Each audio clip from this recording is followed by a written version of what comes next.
দিতে দিতে এরা এমন অবস্থা হয়ে গেছে, মোট কথা কি বলবো আপনাদের কাছে, লজ্জায় বলতে পারতাছি না। এই যে ভাত তরকারির র্যাকের ভিতরে ঢুকিয়া দেখেন, এই ভাত তরকারির র্যাকের ভিতরে ঢুকিয়া তারপরে ঘুমাইতে আছে। কি করবো কান্ত এখন? আর এদের জ্বালায় এত অদিষ্ট হয়ে গেছি, আপনাদেরকে আমি বুঝাইতে পারবো না যে কি জ্বালা না জ্বালায়। এরা হলে তিনজন, আর ওর বাপ মা আছে, আর মা আর মামা, মোট মিলে পাঁচজন আছে। এত জ্বালান জ্বালায়, মনে করেন নিজের সন্তানরা এত জ্বালায় না, এই জ্বালান জ্বালাইতে আছে। ভাত খাইতে আছি দুপুরের সময়, র্যাকটা খুললাম, দেখতে আছি দেখেন এই র্যাকের ভিতরে শুয়ে রয়েছে, দেখেন র্যাকের ভিতরে।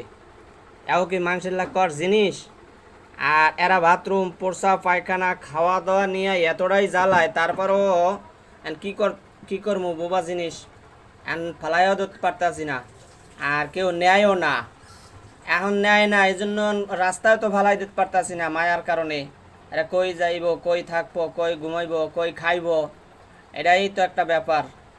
এই দেখেন বিছনার উপরে ঘুমায়, তারপরে দোকানে যায়, দোকানে ডরের মধ্যে ঘুমায়।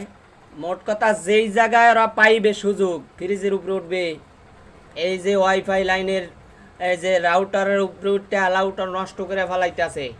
তারপরে লাস্ট পর্যন্ত আসলে ওই যে ভাতের র্যাক, ভাত তরকারি রাখার র্যাক, এই র্যাকের ভিতরে দল করছে। এদের জ্বালায় অনেক অদিষ্ট। এখন দোয়া করবেন আমি যেন ধৈর্য ধরতে পারি, ধৈর্য যেন হারা না হই।